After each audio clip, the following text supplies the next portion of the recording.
கர்த்தருடைய வார்த்தை 2 நாளாகமம் 32ஆம் அதிகாரம் 8ஆம் வசனம். நமக்கு துணை நின்று நம்முடைய யுத்தங்களை நடத்த நம்மோடு இருக்கிறவர் நம்முடைய தேவனாகிய கர்த்தர். பிரியமான தேவ பிள்ளைகளே, நமக்கு துணை நிற்கிறவர் நம் தேவனாகிய கர்த்தர் என்பதை நீங்கள் மறந்து விடாதீர்கள்.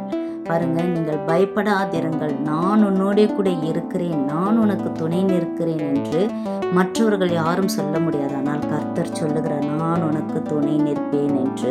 அது மாத்திரமல்ல, நம்மளுடைய யுத்தங்களை நடத்த நம்மோடு இருக்கிறவர் பெரியவர் என்றும் வேதம் சொல்லுகிறது. கர்த்தர் நாம் சும்மா இருப்போம், ஆனால் கர்த்தர் நமக்காக யுத்தம் பண்ணுவார் என்று வேதம் சொல்லுகிறது.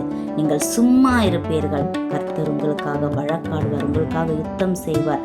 கர்த்தர் உங்களோடு இருக்கும் பொழுது நீங்கள் பயப்படாமல் கலங்காமல் இருங்கள். கர்த்தர் உங்களுக்கு துணை நின்று யுத்தங்களை நடத்த வல்லவர். ஆமென்.